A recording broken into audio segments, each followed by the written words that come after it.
So let's read our question, and that is Rubisco is an enzyme that acts both as a carboxylase and oxygenase.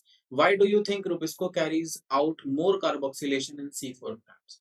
हमें यहाँ पे इस चीज को discuss करना है। जो रिबिस्को है एक बहुत इंपॉर्टेंट एंजाइम है प्लांट्स के केसेस में, जो कि कार्बोक्सिलेज और ऑक्सीजनेस दोनों तरीके से बिहेव करता है।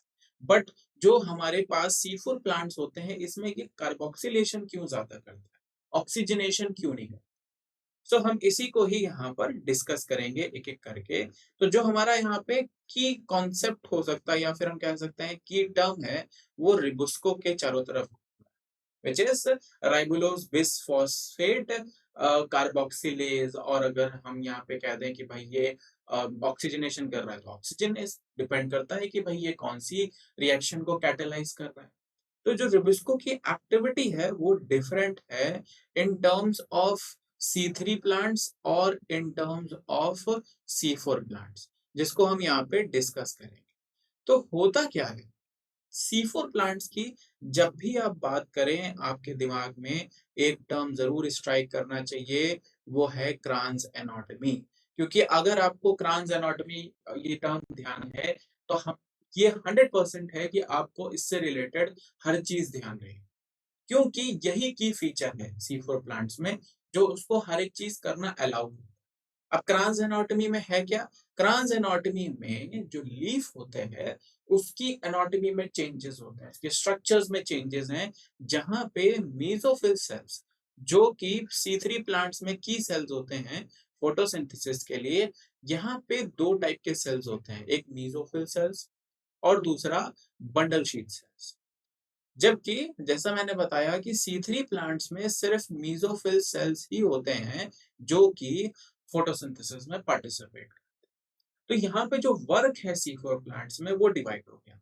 वो डिवाइड इस टर्म्स में हो गया, जैसा कि आपको यहाँ पे दिख रहा होगा कि मेसोफिल सेल्स जो हैं वो CO2 फिक्सेशन में इन्वॉल्व हो जाते हैं, जबकि जो बंडल शीथ सेल्स है वो कैल्विन साइकिल, जो कि हमारा बायोसिंथेटिक पाथवे है, उसमें इन्वॉल्व हो जाते हैं।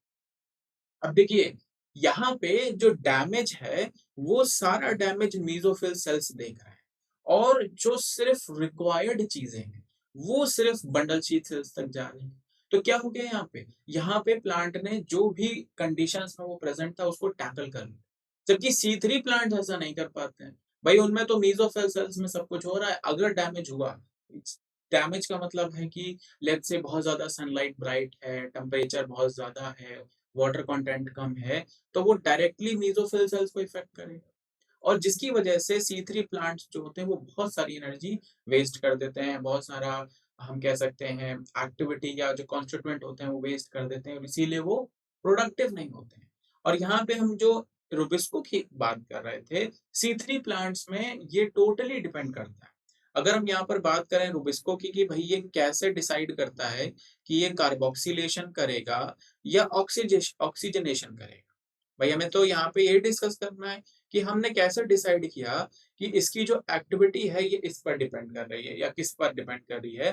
तो ये टोटली डिपेंड करती है CO2 या ऑक्सीजन के कंटेंट पर या कॉन्सेंट्रेशन पर, कि भाई इसका कॉन्सेंट्रेशन कितना है। अगर इसका कॉन्सेंट्रेशन जो है वो सफिशिएंट है, तो वो दैट मीन्स अगर कार्बन डाइऑक्साइड का कॉन्सेंट्रेशन ज्यादा है एटमॉस्फेयर में तो ये कार्बोक्सिलेशन करेगा, अगर ऑक्सीजन का कॉन्सेंट्रेशन ज्यादा है तो ये ऑक्सीजनेशन करेगा।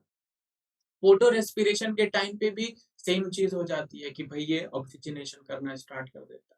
तो यहाँ पे आप देख रहे हैं कि ये C3 प्लांट्स में ये जो मैकेनिज्म हम यहाँ पे पढ़ रहे थे, ये C3 प्लांट्स के लिए है, स्पेसिफिकली C3 प्लांट्स के लिए, क्योंकि C3 प्लांट्स में तो कोई ऐसा मैकेनिज्म है नहीं।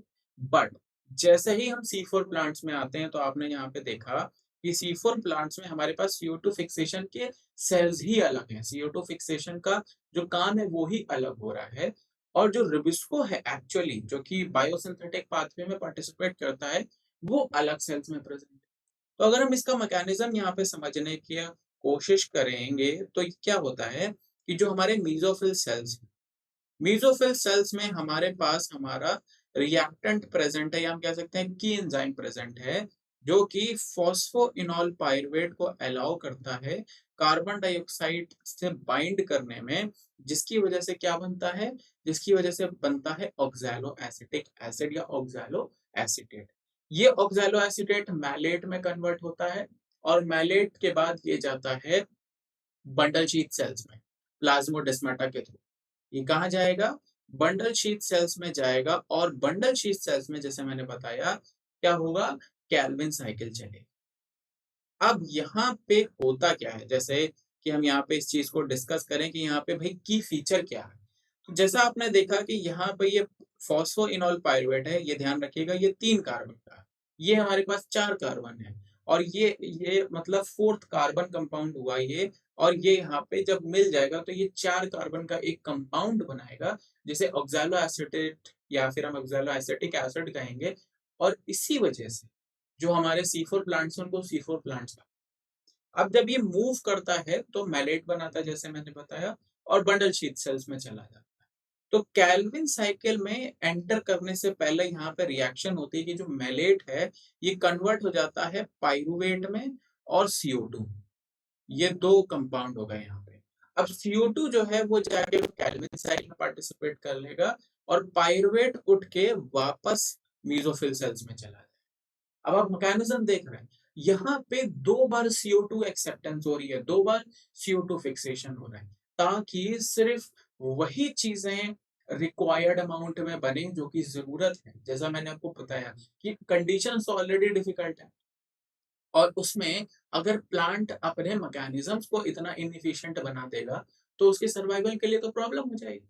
तो इसीलिए प्लांट क्या कर रहा है, 2 बार CO2 फिक्सेशन कर रहा है एज यू कैन सी।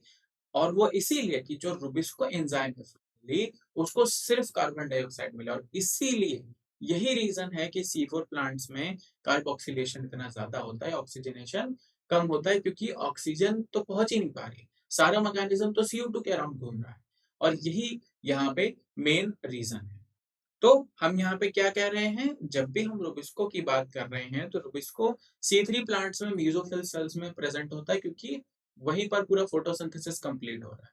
जबकि C4 प्लांट्स में एज आई टोल्ड यू कि क्रांस एनाटॉमी ध्यान रखिए, जहाँ पे मीसोफिल सेल्स CO2 फिक्सेशन करते हैं, bundle sheath sales Calvin cycle करते हैं। और ध्यान रखिए दोनों के क्लोरोप्लास्ट भी अलग अलग होते हैं और इसीलिए इसमें ऐसा मैकेनिज्म पॉसिबल है, क्योंकि यहाँ पे ग्रेनल क्लोरोप्लास्ट होता है, यहाँ पे ए ग्रेनल, यानी एक जगह ग्रेना प्रेजेंट है, एक जगह ग्रेना प्रेजेंट नहीं। अब C3 प्लांट्स में ये इस पर डिपेंड करता है कि वो कार्बोक्सिलेशन करेगा कि ऑक्सीजनेशन करेगा, कि CO2 और ऑक्सीजन का कॉन्सेंट्रेशन क्या है।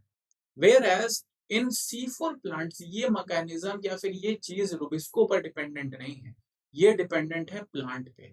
और प्लांट ने क्या किया, मैकेनिज्म बनाया, एक एनाटॉमिकल फीचर बनाया कि भाई पहले मीसोफिल सेल्स में फॉस्फोइनॉल पायरुवेट कार्बन डाइऑक्साइड के साथ रिएक्शन करेगा, पहला एक्सेप्टर है ये, और बनाएगा oxaloacetate. Oxaloacetate malate में कन्वर्ट होके जाएगा कहाँ, बंडल शी सेल्स में, वहां पे वो कन्वर्ट होगा पाइरुवेट में और CO2। पाइरुवेट उठ के वापस मीसोफिल सेल्स में आ जाएगा और फिर से फॉस्फोइनॉल पाइरुवेट बनाएगा। और जो CO2 है हमारा, वो जाके रुबिस्को से बाइंड करेगा और कैल्विन साइकिल में पार्टिसिपेट करेगा। और इसीलिए यही रीजन है कि C4 प्लांट्स इतने प्रोडक्टिव होते हैं कंपैरेटिवली टू C3 प्लांट्स, और इसीलिए इनमें फॉर फोटो रेस्पिरेशन भी नहीं हो पाता। I hope this will help you. Thank you.